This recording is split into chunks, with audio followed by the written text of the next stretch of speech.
आपसे एक सवाल है, जब पूरे OTT जैसी चीज़ें आती हैं आजकल, एक फिल्म दूसरी जगह दूसरे देश में सब जगह पर आ रही है, लोगों को बहुत सारे क्लासिक्स देखने की भी आदत पड़ गई है। ऐसे में जब आप नियत जैसी फिल्म लेकर आते हैं तो एज अ डायरेक्टर कितना प्रेशर होता है कि भाई इस बार की ऑडियंस थोड़ी ज़्यादा जागरूक हो चुकी है तो कुछ अलग तो देना पड़ेगा। Yeah, I think it's a good thing, you know, that people are watching different things, and it's exciting and challenging.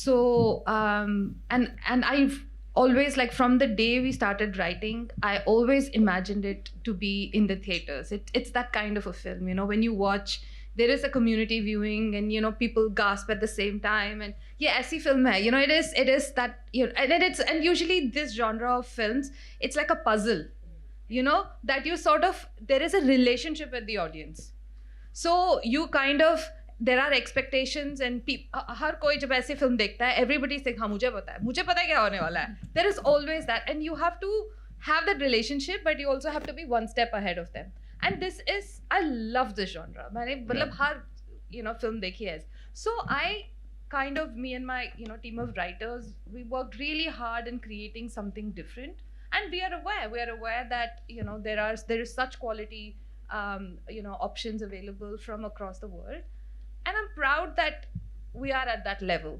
And I really hope that, you know, the audiences sort of see that and enjoy it for, you know, what we've created. Thank you. Hello, मेरा प्रश्न है आपसे, विद्या ma'am से। आप पिछले 4 सालों से media और शूट से दूर रही हैं, क्या आप कोई अच्छी स्क्रिप्ट की वेट कर रही थी? नहीं, मैंने 3 फिल्में की है इस दौरान। सारी फिल्में प्राइम वीडियो पर रिलीज़ हुई और हमने बहुत प्यार बटोरा इन फिल्मों के लिए। शकुंतला देवी जो मैंने अनु मेनन के साथ की, और फिर शेरनी और जलसा। तो मुझे दुख इस बात की है कि आपने ये फिल्में नहीं देखी है। आज आपका होमवर्क थिएटर पे ही आपकी? नहीं, थिएटर में। अच्छा। हाँ, वो मेरे हाथ में नहीं था, यू नो, पैंडेमिक था। तो ये बहुत अच्छी बात है कि पैंडेमिक होने के बावजूद हमारा काम हम लोगों के साथ शेयर कर पा रहे थे।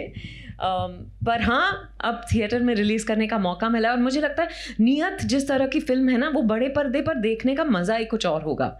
आपने अब जब ट्रेलर देखा, मुझे खुद लगा कि यू नो, हालांकि मैंने फिल्म ऑलरेडी देखी है, पर जब बड़े पर्दे पर देखो ना, इसका 4 चांद लग जाते हैं।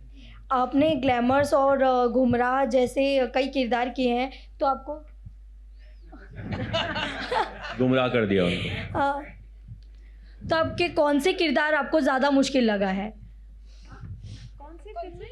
आपने ना ग्लैमर्स और गंभीर जैसे किरदार किए हैं, तो आपको कौन सा किरदार ज़्यादा like मुश्किल serious लगा? roles and glamorous roles, so ओ अच्छा, ऐसे मुझे मेरा पेट नहीं भरता। मुझे हर टाइप का खाना अच्छा लगता है, वैसे ही हर टाइप का रोल अच्छा लगता है। Thank you. मेरा क्वेश्चन शहाना और निकी से है। फर्स्ट थिंग, आप तो उस कम स्क्रीन स्पेस में कैसे खुद को इसमें आपने जस्टिफाई किया? बताइए। इस फिल्म में ऐसी कोई बात नहीं है। नहीं, फिल्म तो वही 2-2.5 घंटे की होगी ना। जैसे स्टेज हाँ, छोटा है, सब लोग फिट हो गए। लेकिन एक thank you so sorry. Much, thank you. इन्होंने मेरा जवाब दे दिया है। I apologize. इस फिल्म में ऐसी कोई गुंजाइश नहीं है। इस फिल्म में सबका पार्ट आपके आंसर के लिए बिल्कुल बराबर है। शहाना?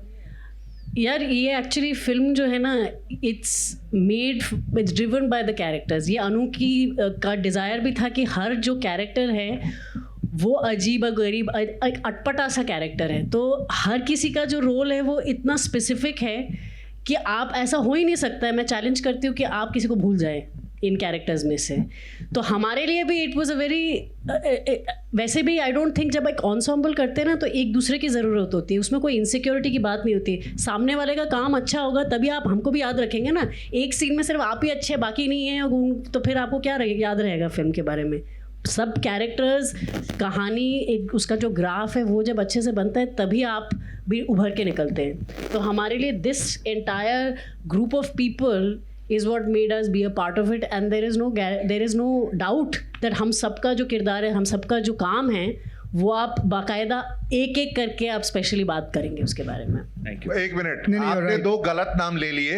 निकी वाले और शाहना गोस्वामी बाकी सबको बाहर फेंक के अपनी स्क्रीन स्पेस लेते हैं इन ऑल देयर प्रोजेक्ट्स.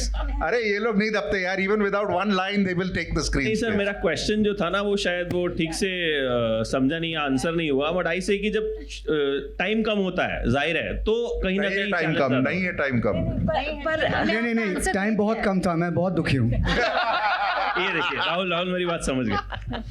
आप फिल्म देखना. Can I explain? Yes. Yeah. So I think, you know, when you make an ensemble film, and I think when you get people of this caliber, it is like a dance performance, you know, or it's like an orchestra.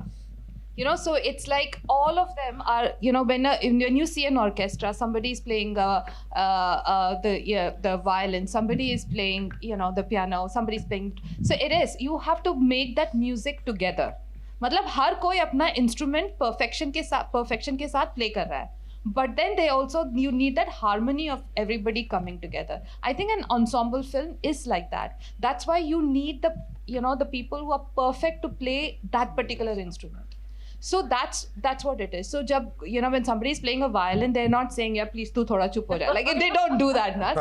So I think that is what is the analogy. And I think a perfect ensemble is when everybody gets that space to shine. And I think that's what we've got with the quality of, you know, the talent we have. And I also do think that the way the script is written, everybody gets the time to, you feel for every character. Every character is humanized by the way we've tried to write it and the way the actors have embraced it and enacted it.